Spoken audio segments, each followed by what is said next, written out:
You are listening to the Julie Parker Practice Success Podcast, where you discover management insights and strategies for a successful dental practice. There are also interviews with key people in the industry who have advice and services to help you and your team achieve great success. Welcome to this week's episode of the Julie Parker Practice Success Podcast. And I've got somebody with me today who I think will be able to answer a lot of questions for dental practices and dental practice managers out there. It's such a confusing space for dumpties like me. And the minute I met Craig, he was the source of enormous information that has really helped me focus my intentions when I'm promoting my business out there online, and I know that dental practices out there will also find enormous value in this. Craig Winder from SEO Empire, how are you? Good, thank you very much. Thank you for having me on. It is such a pleasure to have you on, and I'm so thrilled. Thank you, Leonie, out there who actually connected us. But what you're going to be talking to us today about is how to help dental practices with their SEO, their social media, their online reputations, and a little bit of website stuff as well. Absolutely. It's the number one thing I get asked from all practices. As soon as I'm out somewhere and I say I work with websites, I work in SEO, I work with social media, they always want to pick my brain and ask a lot of questions. So I thought it would be great to come on your show, talk to you, and get it all out there so I can refer the podcast to them and obviously educate people out there on what they can do and the basic free things and the daily routine things they can do, which is without having to always ask and to know things that are proven success in dentists. Because dentists are very different compared to most businesses marketing-wise. It's a very different industry and people are seeking and looking for different things, and a lot more trust is involved in the purchase or the service rather than just buying something online, which is fine if it doesn't work out because you can return it. Yeah, that's it. And just like you're going to be helping me with the Julie Parker Practice Success promotion and presence online, you actually do a lot of work with dental practices. What's been your journey in your career, and how have you come to work with dental practices so intimately? I started out building websites a long time ago in 1998, 1999, out of interest and hobby, and always had an interest in the health sector as well with technology. So I started off building websites as a hobby side business, and eventually over the years I started my own business, which is probably 8-9 years ago now, and then truly moved straight into just SEO 8 years ago. And then a partner at the time started a dental practice, which I always sat back and didn't get involved, which I thought keeping business and pleasure separate was a smart and intelligent thing. Reduces the arguments. Absolutely reduces the arguments, and it keeps me in the good books. But after multiple stories, multiple dramas and problems and wasting a lot of money, and the number one thing I see out there is waste. A lot of people trust either wasting money and time because you trust someone, and even if they're not that bad, but they're not that good, you've wasted 6 months, 12 months of your time and money not getting what you should get. But at the same time, you can also go the other way where they have negative impact on your business. And then when I come along, I have to spend 3 to 6 months fixing their mistakes to then get back on track. So it was an interesting thing sitting back watching the problems and issues arise and the watching spiral out of control. Absolutely, yeah. So it was something that I kind of sat back and bit my tongue, and over time, as I got better, as I listened more, as I improved my website skills and my SEO skills and learnt how to do things, I couldn't resist but to start getting involved and trying little things and testing, and by the end of it, it's like, okay, you're doing it all. It's like raising children. You want to jump in there and do it all for them because it's nice and quick and easy doing it that way. Damn it, they have to learn for themselves. Absolutely. So can you give me a couple of examples of the wastages that you saw, the wastages of time and money that you saw? The number one wastage, which is boosts on Facebook. A lot of people spend a lot of money on boosts. They don't really know what it gets back, and they don't really see much. They see a few likes, but it's easy to spend $50, $100. Even 5 years ago, you got a little bit of value from it, but these days it's nearly no value. And when I do Facebook advertising and marketing, We don't use boosts. We don't use the front end of Google. We have an advertising console on the back end. And that's how we run ads. We do remarketing and tracking pixels and all different kinds of things and lots of tricks. So for each dollar you'll spend, we track and can give you an exact answer on how much you'll get back for that $1 investment. With the boosts and the front end advertising, you really can't. You get the analytics or the reporting from that. So number one waste would be the boosts, and the second would be running AdWords by yourself. Yeah, into all of these traps. That's fantastic. Absolutely. It's AdWords is something you want to do properly or not at all. If you don't have a huge budget, save for 3 months, then do 3 months of proper ads, because you'll get a lot more value getting a professional to set it up, using remarketing, which is that little banner that follows you around the internet for a few weeks after you go to a website. And if a lot of tricks that we have, which make your spend of $100 go a lot further than you would doing it for yourself. So it's kind of an all or nothing kind of thing, and get someone who knows the niche and the industry, because they've got the tools, they know the data, they're not trialing and testing too much. If we have a dental client, we know what works. We've tested it for 5, 6, 7, 8 years. We've done a lot of effort and research. We would literally spend $3,000, $4,000, $5,000 of our own money a month researching to understand what works in the world and what doesn't, to then apply to clients. So it's a lot of expertise behind the scenes that goes on. And if you gave me a new industry we haven't worked in, we would be the same. We would have to research. We would have to work out what's working, work out what isn't, really spend the time trying to work with the client to get to know. And we would spend 2-3 months of time getting to know. So that's why we made the decision: stick with dentists, stick with health industry, stick with a few niches that we know and love, and it works. We get a new client 2 weeks later, 3 weeks later, they're up and running. The ads are working. We do tinker with them and play with them over time, but it works. It 100% works. And nearly every client starts off getting that 40, 50, 60 new clients after month 3 and 4, as long as they do the rest properly and the practice management properly. And it saves them a huge amount. They might be spending that same amount they were getting for 20 clients doing it themselves. Gosh, it's just, I'm sure there's people out there that understand things to a far better degree than me, but I'm thinking there's a whole bunch out there that are just like me. And we do boost, we do Facebook ads. We go down the path. With me, I do a lot of email marketing as well to my list, who my list would absolutely know and feel inundated with my emails. It's all with good intention. And you're right, you have to roll things out for a certain period of time to see what actually works and what doesn't work. But then it could be the way you put the content. So you've got to do it the same way, but write it differently, and then add pictures, and then maybe add in a video, and then take out that word, and then add this word. And so the amount of trial and error and trial to figure out what's going to end up working for you, it's exhaustive, and it takes a lot of time and a lot of money, because every day that you're not getting the results that you want, that's costing you money in sales that you're not getting. Absolutely. And so because this space is such an evolving space so quickly, it's always changing, and because it has required you to go down that journey of trial and error and what seems to work and what doesn't seem to work, SEO, website, social media advertising, this all seems to me that if you're going to outsource anything, outsource this. That and your website construction page. Yes, totally agree. The number one thing, and I'll say this to anyone, which kind of puts me out of a job, is website. The foundations. It honestly is foundations like a house. If you have concrete foundations on proper land, it's going to be solid and stable for 100 years. If you build it on a boggy marsh, it just doesn't work. The number one thing in digital marketing is conversions, cost per conversions. Everything needs to convert. The slow, bad, big sites, the sites in Wix that you've built yourself with 3 megabyte pictures, the people that don't understand how to do those parts, but then will spend $1,000 on marketing a website that's cost them $300 or $200 themselves, and then say SEO doesn't work, or Facebook doesn't work, or something doesn't work, but they're sending all this traffic to a very poor website, which there's many tools out there which can tell you the quality of your website and tell you what's going on, and they just like butting your head against the brick wall. It really is.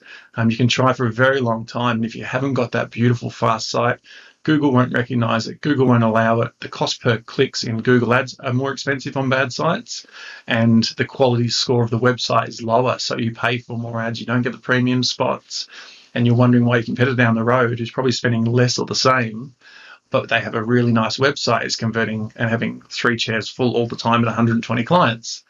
And it's purely because they have a great website that converts really well. And then also it tracks. It also can tell. It can, like, you got the analytics and you got tracking of the data, tracking of the people coming, tracking of the client conversions. And if you know you're spending $50 for a new client, $30, $70, you go, okay, great. I can spend $5,000 comfortably because I know I'm going to get, for each $70 I spend, $50 I'll get X amount of clients. And this is what doing things properly really means. It really means you understand your business and your spend, therefore you feel more comfortable increasing it because you know what you're getting back in return. And this is like the basis of digital marketing and how to grow a business. Gosh, it's amazing how much money and time I've spent on things, and I haven't needed to track the success rate I've had for any of my Facebook ads because none of them have worked. Yes. But I keep doing them because it's something I should be doing, you know. Absolutely. So I was interviewing a dental marketing guy, Angus Pryor, a few weeks ago on this podcast, and we spoke about the fact that years ago, website was really just a glorified business card. That's how we all saw it to be, that you need to have a website, it needs to list your services and have a contact and have a nice front page or home page. But website and what it can do for your business now, wildly different. We're talking about having it be engaging, converting people, gathering email addresses of interested parties so you can then on market to them. The website now is, how would you describe what a website should be for a dental practice? It should be something that gets people where they need to go as fast as they need to go. People used to see a brand a few times and remember it and get engaged. They used to go to a website and allow a website to load slowly. They used to spend a bit of time and have a bit of patience with a website, but now it's all changed. So Google has no patience for poor quality websites, so they won't give you any exposure. Facebook won't let you run the proper ads and give you cheap ads in a good spot because they don't want to have a bad website. And clients won't spend time looking for something on the website. They want to see your website. They want to get to where they want to be. They want to see exactly what they have in their mind. And if they don't get it, they're gone. That they won't even scroll some days. They'll just want to click and go from there. And one thing that's very different with dental websites is they always, not always, but one of the top things they do is they go to the about pages. They actually read about what you're doing if they're coming to a new dentist to see. They want to look at the dentists who are looking after them. They want to see the reviews. And not many of my other businesses would have the about page in their top 3 visited pages, where the dentists have top 2, sometimes top 3, but always in the top 3 about pages because they want to know more. So they want to get there quick. They want to have a call to action. They want to get to the page. They want to see if they want whitening, if they want a crown. They want to bang, bang, bang. They've probably done their research. They really know what they want, but they want to get there quick. And then when they're ready, they want to contact you and they want to press the button on the mobile. They want your mobile phone to be able to call the button without them having to dial it in manually. Or they want to use the contact form with ease, and they want to get straight to you. They don't want to have to put up with anything, and quickly they'll press that home button and get out of there as soon as they lose patience with you. Yeah. And it happens a lot. Well, I know in my own behaviour, it's ridiculous how low my patience is, if anything, online. And, I constantly have people who, if I'm on the computer doing something, they're behind me saying, don't click so quickly, just let the computer do its thing. But I'm of an older generation now, I think, because I'm 50. But younger people in their 20s and 30s, they are intolerant to anything that doesn't work very swiftly and elegantly. Absolutely. And we've seen it through the statistics over the years, which we are big on analytics and statistics of people coming to websites and seeing what they're doing. We run heat maps, we run testing tools, we watch what they're doing. And it used to be people will sit there for 30 seconds and have a bit of a browse, or they'll have a look, or they'll scroll, and every year it's getting shorter and shorter and less attention span. You have to have a call to action. You have to have that button that grabs them. You have to have your main services there so they just see it. And I think it's going to get worse. There's going to be a time in the coming years, and it's already coming here, with voice search, where people are sitting in their BMW, sitting in their Mercedes, and they just want a local dentist that is the best in implants, whitening. And Google and Siri are so much more intelligent than we give them credit for. We don't use them much now, but they've just been leaps and bounds jumping ahead in what they do. So everyone in the digital marketing space that's leading the field are getting ready for voice search, because people want best dentists in Wanturna. And they go to Diamond Dental because they know it, because I put it there, and it's been number one for 5 years. And I, in the back of my mind, do the voice search coding and everything I need to do to make sure that client's going to be there, even though they haven't asked. And it's going to get to a point where if you're not in that top few, Siri's not going to recommend you. Amazon, all those other little voice search engines aren't going to recommend you, and you lose 30% of traffic instantly without giving a chance. So it's a lot more behind the scenes what you need to do, and why fast works with those Google reviews, with the Facebook reviews, all these things. And it's all going to play, already is coming into play. It all comes into play to get people's attention, and to know that they trust you straight away by seeing that 4+ stars all the time. Gosh, and I think it's the speed of technology is ridiculous and crazy, and again, why it's just too much to expect to be, great at practice management or being a dentist or a receptionist or what have you, and then also keep up abreast of all of the changes from the technical perspective. I saw something on LinkedIn recently, and it had a grid of 4 videos going on, exactly the same soccer game going on, but in 4 different areas of a particular country, maybe 4 different countries, and what was being telecast over the airwaves to those particular populations. And the banner advertising that goes around the soccer ground, electronic one. That's great. I love that. And so this was a soccer game being telecast live to 4 different locations, and the banner advertising was different for everyone. And I'm thinking, for one, it's magic. Like, when are the unicorns going to start coming down? But this is an example of how swiftly things are happening, because the technology that's happening at the moment, I think it shocks us. It really surprises us that it's even possible. We've gone way beyond trying to understand how it happens, and now we're just so shocked with the things that are being done now, what's capable of. And so I think with the online presence, and Google is just so huge, and to ignore the Google reviews, to ignore the Google search, to ignore the online aspect of your business is actual folly. I mean, it's just getting more and more competitive here in Australia with dental practices. Again, just referring back to what Angus Pryor mentioned, I think he said something like the dentist population is increasing 2.5 times that of the general population of Australia. So it's just going to get a little bit more and more competitive all the time. So we just need to be on the front foot. Absolutely, we do. We've got a few dentists that have legitimately 40 people within 3 to 4 kilometres, or 40 competitors. So, and it's getting really, really hard out there. So you do need to be one of those. If you want to be a leading dentist with 2 chairs that are full, or 3, 4 chairs, you have to do everything, and you have to consistently do it. Google works now with a lot of AI, which is very, very clever. That they not just want you to work with AI, they want you to work with ads and build, change, evolve, try, test, because Google knows what you're doing. And if you turn your ads off because you're going on holidays for 3 weeks, and then you turn them back on, you play around, you have a month off, and I'm busy, I'll turn it. Google doesn't want you on and off. Google wants to be consistent. They want you to be on. They want you to be always investing. And if you're turning ads off, you lose your placements. You lose the priority ads. So people don't really think in the back end, I'll do that. It doesn't matter, save $100, $300. You're probably losing money because you get the worst ads, you get the worst spots, you end to lose a lot of leads. So if you're going to do that, you need to think above and beyond now. What's Google doing? What's Google thinking of me? Like, how would they see this? And it's legitimately, they're on 24/7. And it's getting trickier for us to get the more competitive clients with 40 in the area at the very top. And it's not always, most of the time, it's not about money. It's just about the consistency of doing everything all the time, updating. The number one thing is Google My Business. It's the best thing you can do that's free every month. Google My Business is great. You need to post, I think it's once every 10 days at the moment. I do it once every 7 days. And the difference in local search traffic with posts on Google My Business without is huge. And my clients that do those every week compared to the ones that don't is big as well. Because everything's on Google. Because I'm an umpty, What do you mean by post every few days on Google My Business? Every week, so once a week or once every 10 days. What's the posting? What is that? So Google My Business is very different to every other social media, but it's similar.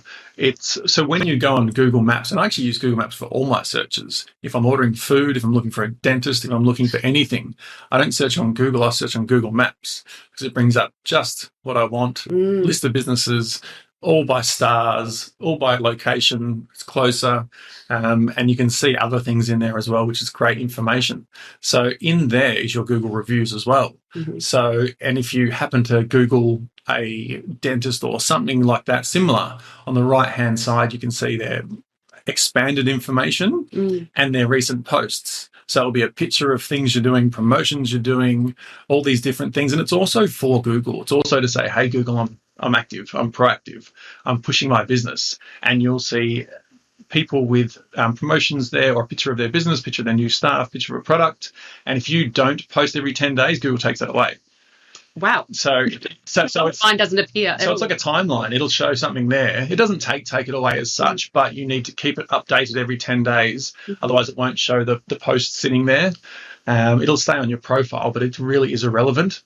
I could have two exact identical businesses in the same suburb, and one with doing Google My Business and a regular weekly post on social, compared to one that isn't. And I'll say I get 20 to 30% more traffic just from that, and it would be 15 minutes a week, 10 minutes a week time. Gosh, I've got a couple of things to say about that. Number one, the kind of things that we'd be posting on there on Google My Business, are they the same kind of things that we'd be posting on a Facebook page, for example? The same kind of content? What sort of content are we talking about? So if you had a renovation, if you had a new product, so something more business and real.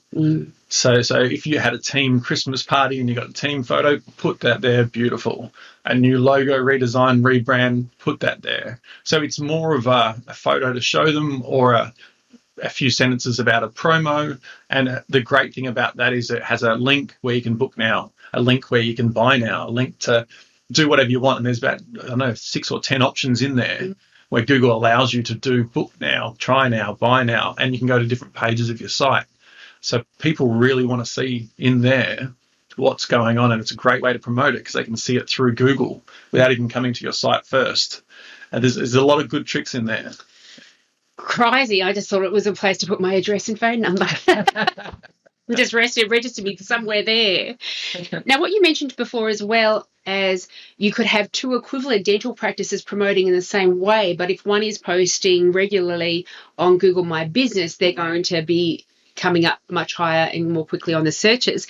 And this is one of the things that we just need to do as dental practices. Sure. So you think about what you do to increase the retention of a filling. This particular bonding agent has an increased bond of 1%. You're like, oh, good, in that case, that's a no-brainer. I'll buy that one instead of the other one. But I extrapolate that out and think to yourself, man, what if you became 1% more efficient in your appointment book, 1% more productive in your turnover? Every team member consistently achieved 1% improved performance every week, week upon week upon week.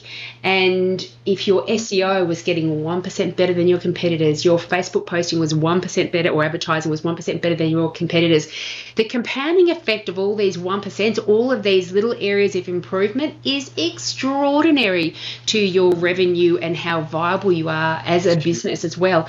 And with the SEO, your website, your Facebook presence, all the rest of it, that becomes an asset of the business. That's worth something. Absolutely. And that's actually, I love that you said that, because it's exactly what I say. 1% in business are so big if you consistently do them. With this whole thing about Google My Business, you need to do everything. It does work in an ecosystem. One thing doesn't work without the other. You need to understand kind of what you're doing, but you don't need to be an expert. No one's going to be an expert in digital marketing unless you are doing that role every day, all the time, and upskilling every month. We all do upskilling all the time. The bulk of my staff actually give 1 day a week off to study or to learn. And they have to come back and then teach the team. Yeah. So I can imagine that, because it's a really rapidly changing space. A lot of stuff to try to get your brain to morph into trying to understand. And each of our staff have a specialty. No one is a jack of all trades. It's like having a jack of all trades in doctors. One plays with the brain, and one, do you know what I mean? There's a specialist in doctors. There's a specialist in most areas. There's a specialist in digital marketing. You can do a year-long course at university. Your skills are 90% irrelevant at the end. So you need to understand exactly what you're doing. As us, but as a dental practice owner, you need to have an idea, but you don't need to understand everything. But you need to understand these bits. Well, a perfect analogy for that is get any medically trained person to describe the mouth function, and they'd be able to do it adequately. Get them to do a filling, and it's only the dentist that actually can do that and have that filling last and not cause other dramas inside the mouth. And so getting specialists in the field, especially ones that do devote so much additional time to the research, making sure they're up to date with anything, that is absolutely, it's not putting yourself 1% ahead of the game, that's putting yourself quite a substantial number of percentile ahead of the game. So I want to go through the kind of results that you're getting, and then the challenges, the barriers that normally come up in my brain when it comes to taking on someone for this space. So first of all, with the work that you do with dental practices, what are the kind of results that you are achieving? The worst results where, and it's nearly always the practice manager or the owner who's the roadblock because they are set in their ways or they believe their ways are the best. And most of them get a minimum of 40 new clients a month. And obviously it depends on what they had before we came along. So if they had 40 before we came along, they might have 55, 60. Some of them get 80, 90. Which obviously depends on the extent they spend and invest in Google Ads on top of that, because obviously the cost per conversion, then you need to spend more on ads and you need to up the budget if you've got 2 chairs against 4. The bigger clients would be at 120 new clients a month. There's a few in the 140s, but they spend a lot more and have 4 to 5 chairs to fill. But yeah, it's a bit different per case and per competition. But it all comes down to, we do very similar for everyone, to be blatantly honest. It's all about the practice management. It's all about what you do after I give you that call. And most clients let us record the calls that come in and we listen to them. And it's always the ones that handle the calls, follow up the calls, upsell, understand the products, and train the receptionist or the front desk or the practice manager the best, who by far will double or triple the amount of bookings a month with the same spend, which is very interesting to learn and listen to. And that's another skill to be aware of when you are employing people to become part of your team. That there's a certain type of receptionist or practice manager out there that wouldn't like that space at all. That's not the reason they got into dental surgery work. They came in as a dental reception, as a dental nurse quite commonly, and then moved around the practice in various different roles to receptionist, practice manager, etc. But I want to encourage everybody out there. This has certainly been my experience, because I started off as a dental nurse when I was 17. Oh, wow. The first courses I went along where they say you've got to try to sell things, I was like, freaking out, no way. And a common thing I hear from dental team members, that's just not me. I'm not used to selling. I'm not good at it. I'm not comfortable with it. I don't think it's ethical. And they've got all the stuff around that, which is all absolutely warranted, because whatever we're not great at, whatever we don't know how to do, we feel incompetent naturally. But feelings of incompetence are so temporary, and whatever we need to do in order to get great success and viability from our dental practices, it's going to require us to stretch out a little bit and go into that learning zone, not the freak out zone where we're overwhelmed and being pushed into doing something we're really not happy doing and we don't feel like we've had the support and training to be able to do. But jump out of the comfort zone just a little bit, go into the learning zone and embrace the fact that mistakes will be made. It'll take a little bit of time, but that degree of incompetency that you feel is just so temporary. Think about when we were learning to drive a car. We were freaking out. It's a horrible, horrible feeling. But it was but if we practiced regularly, it was very, very temporary. And then we expand and grow, and we've learned something new, and we're capable of much bigger things than we were before. And that's the journey I like to take dental teams on. That just because it's different, just because it feels foreign, you may not know how to do it right now, they're not the reasons to stop doing it. The reasons to stop doing a particular strategy, rolling out a particular strategy, is that you've tried it in every which way and it just still doesn't work, so let's shift to a new strategy. But having a group of team members that are really embracing that journey of growth and improvement, your practice will grow outstandingly. And a big part of recognizing the areas that you can grow in and that you can become competent in and then achieve greater success is identifying the areas that require improvement. And again, we hate that as well. So we hate feeling incompetent and we hate having it pointed out, you can improve here. But the telephone recordings, I've listened to quite a number of them. And for people who are used to training people or getting a certain result out of something, the areas of improvement are quite obvious.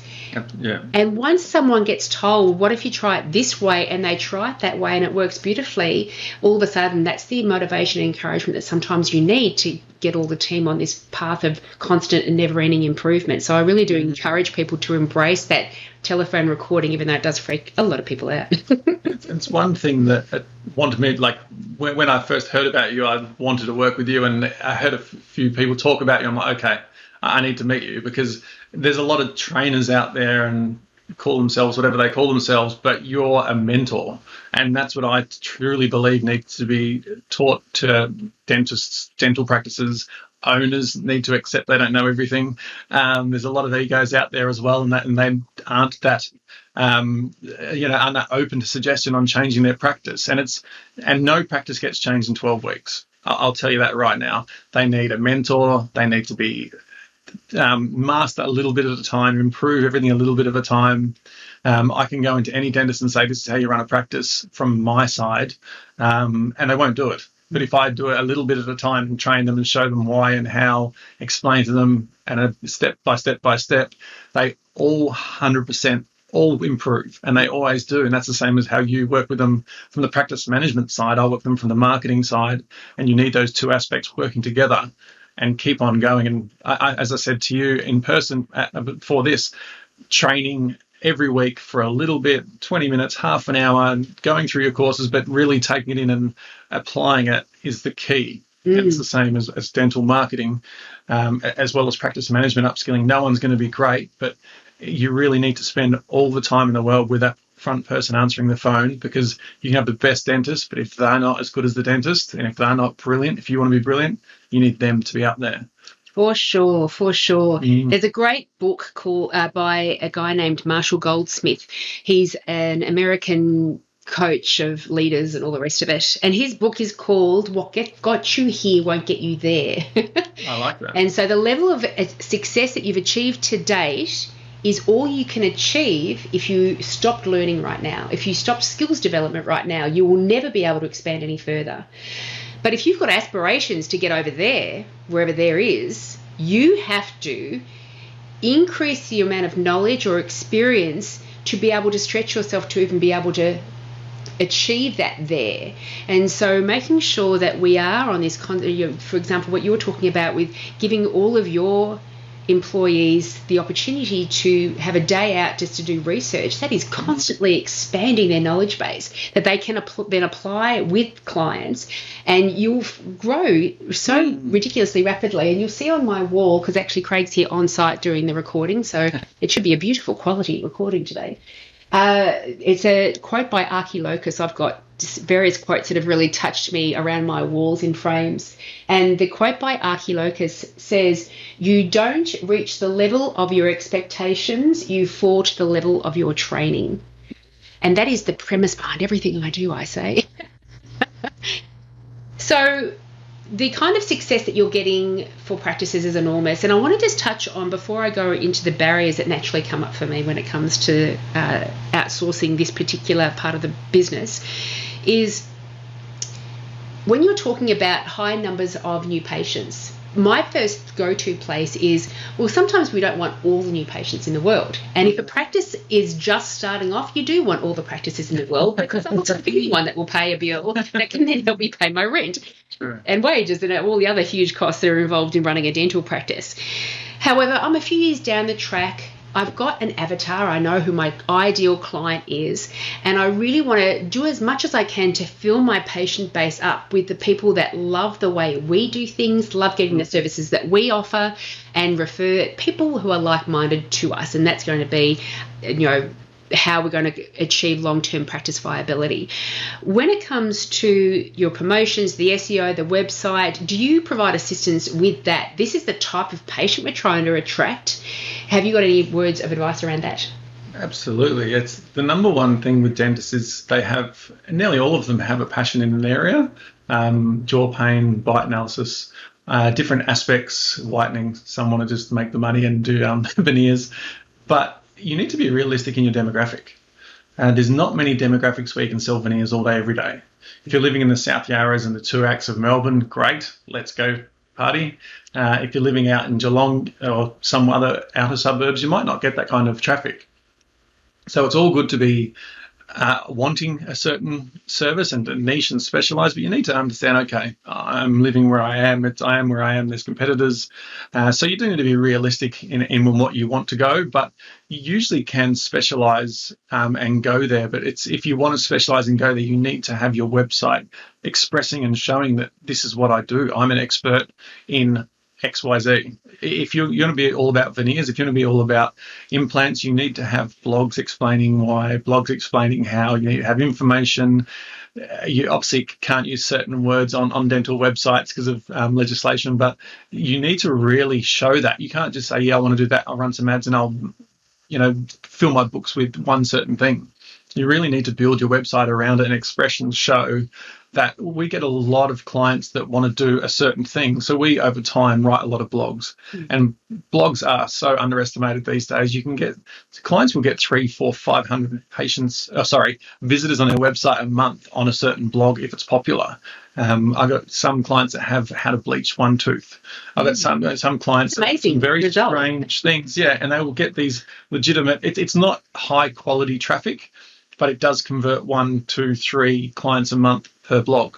So when you're writing good quality blogs that are informative about that topic, you cover 60, 40 blogs in a year, you're going to get that quality traffic. They believe you're the best. They just want to go with you.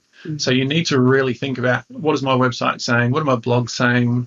Am I an expert? Am I authority on that subject on my site? Would I believe I'm that expert on my own site? Most of them you'd say no. Most have a very generic website and no real information really showing it. And just running ads and sending them to that service page with 100 words doesn't get you there. You need to create and specialize a landing page for that. You need to have ads that specialize in that. You need to have blogs that explain that. And you really need to come across as you're the one to go to. And I can guarantee you'll convert clients and have a lot better run rather than just a generic general website. Gosh, that blogging thing kind of brought up something for me. I think sometimes the blogs that I've read of on a lot of dental practices' websites, they're quite broad, what a veneer is, they're quite broad. And with my blogging, I blog every single week, and I have done so for many years. And people often say to me, how do you come up with new stuff all the time? And it's literally just having a conversation the previous week, the previous few days with a dental practice, one of the members of the dental team, that will then prompt a blog. And it's very specific. It caters to one very specific little query of one team member in one practice. However, how many of us have common challenges in our world? And so I'd encourage dentists, if you're thinking there's no way I could have the time to populate a blog every week, just think of the conversations that you're having with your patients and pick one of the questions that they had. Just focus on that one question they had about that one service, and you've got yourself a very helpful blog article. It's quite niched down. Well said. I say that to all the dentists that ask me the same question. I say keep a notepad and write down the questions and answer them. A lot of blogs are general, as you said as well, and no one wants to read what's a veneer. A veneer is this and it does that. It's really boring. But if you can say, I had ground down teeth, I had holes, it was embarrassing, tell a bit of a story around it. I had a client, you can't give too much information about clients away, obviously, but you can kind of make it like a Hollywood movie, spice it up a bit, throw in an extra GST, and kind of talk about case studies on how they worked and what you did and why you did it and the end result was. And that's interesting. People want to know that you know what you're doing, you know how to deal with similar circumstances. And you can write very strange things in Google, as we know, not just what is a veneer, because you're not ever going to rank in what's a veneer unless you pay someone an SEO many thousands of dollars and you're probably not going to get a return. But if you're going to write, can a veneer help me with a half-cracked tooth, or can a veneer be put over ground-down teeth? Those kind of questions, when you start asking longer questions, you'll start ranking for them. You'll get those kind of clients. And once those clients are there, they know you know the answer and you know you've done it before. It's pretty much just a how much, and they come in. It's a very different conversation when you've educated and you've got that emotional buy-in of a client, rather than just going, what is a veneer? And you haven't put any real effort into the blog. Yeah. So my big barriers. I'm a dental practice. I'm going, oh, yeah, this all sounds great. Craig sounds absolutely awesome. I need him. I need the 1% and extra growth in my business. How much is it going to cost? What sort of cost do I need to outlay to get? I know it's like, how long is a piece of string?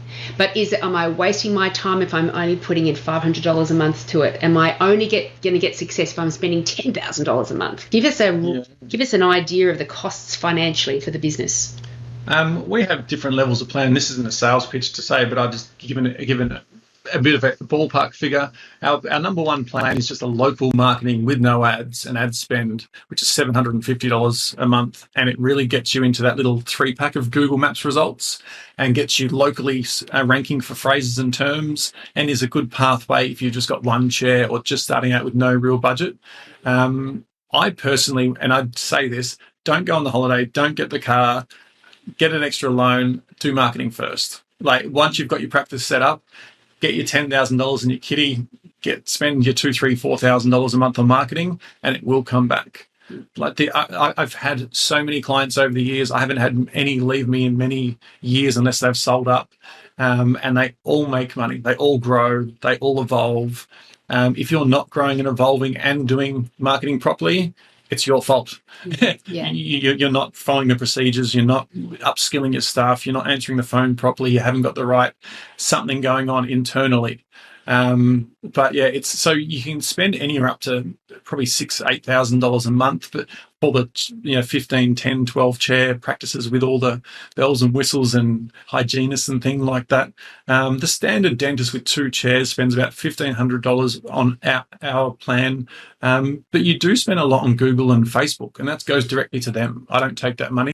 It comes off your credit card to Facebook and Google, and you can spend minimum $1,000 a month and anywhere up to $2,000 a month after that. But it is only at the stage where we take you on board, we get you set up, we give you the analytics and reporting. We'll say, okay, each conversion is costing you $45, $55, $70.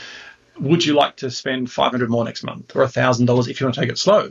So we work with you, and you go, okay, well, if they're costing me that and the average turnover is X amount, that's okay. And in my mind, you need to look at marketing for dentists differently. Not just each client makes me an average of $230 gross, $270 gross, which that's the ballpark I usually hear back.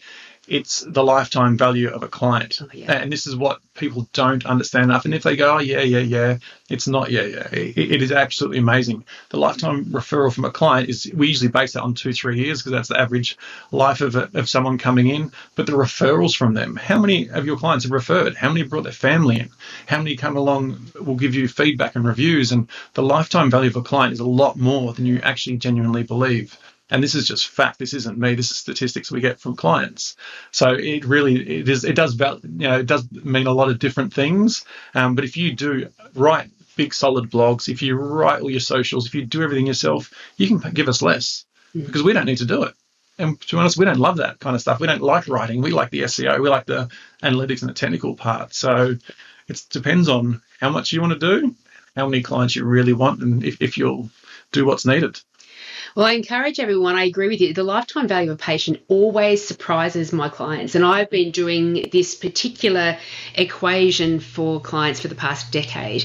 And the averages that I have generated, I have used that as a guide. And I'll put the link in the show notes to the free online course that I've got what every dental practice needs to know about their patients, and it takes them through that equation.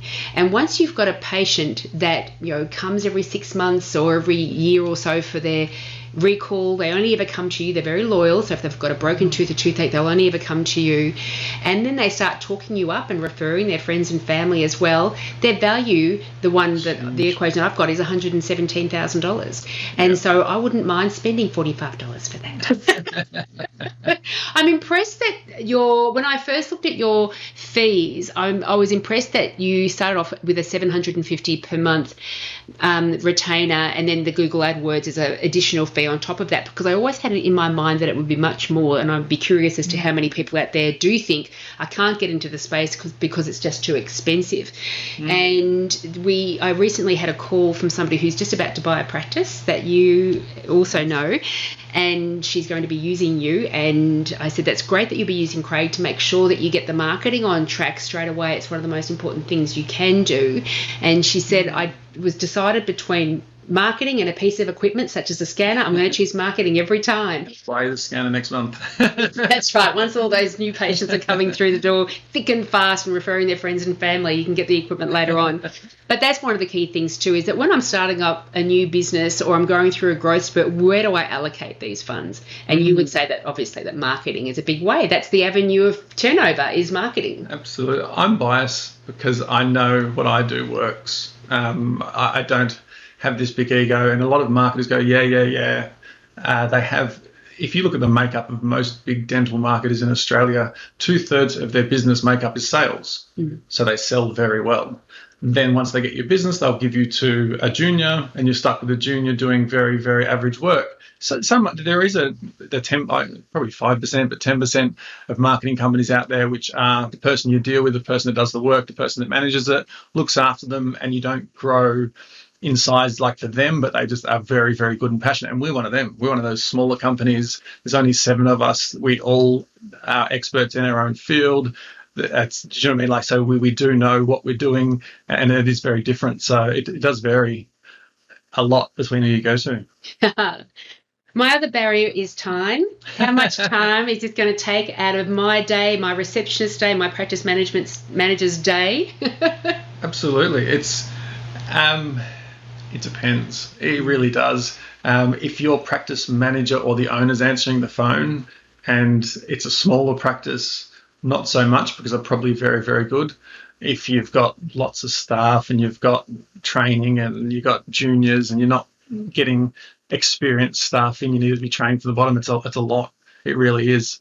But it should be. It's an investment. It's your business. It's a lot of money. It's a lot of investment. It's a lot of trust that people have. One of the biggest things I always say is trust. People don't trust easily. Dentists don't trust me easily. Clients don't trust you easily. Everything's all about trust. So getting that trustworthy person, and that's where you come into play, like teaching everyone and teaching the staff, teaching them how to talk to the new clients and the potential clients. So it's time. It needs a lot of time. It really does. It needs an investment. You need to decide, yes, I'm going to spend $2,000, $7,000, $10,000 a month, but I'm going to dedicate 20 minutes of my staff once a week to do your course. I'm going to do 20 minutes to learn one area and become better at it. You need to go, I'm dedicated, because I'm telling you, it comes back tenfold. And going back to your question before, what do I buy something on? Like, what do I buy something with? Do I buy that scanner? Do I buy marketing? Absolutely buy marketing, but only if you're going to spend the time and invest it. If you're not, don't bother. Just don't waste your money. Yeah, it's a cycle. It's a cycle, complete cycle. We need to close that loop up. And we can sometimes be thinking, I just don't have time for anything. And there's a lovely process that Charles Coves, co-founder of JPPS and Australasia's passion provocateur, takes his teams through and his people through that he coaches. And it's a way of helping you realise how much time you actually do have. And I've often wondered how well it would apply in a dental surgery. So in your own personal life, for example, it's called NEWSD, NEWSD.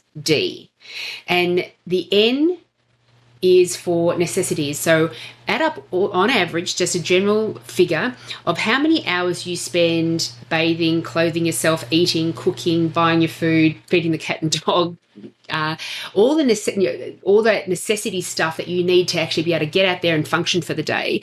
Add up that. Then also add up for E for exercise, how many hours you spend every week on exercise. W is for work, how many hours do you spend at work. S is for sleep. And when I did that, I ended up having the D, which is discretionary time. So all of the time that's not taken up with the NEWS, the necessities, exercise, work, and sleep. And we've all got 168 hours to fill in a week. Nobody has more than that. Nobody has less than that. We all have the exact same number of hours.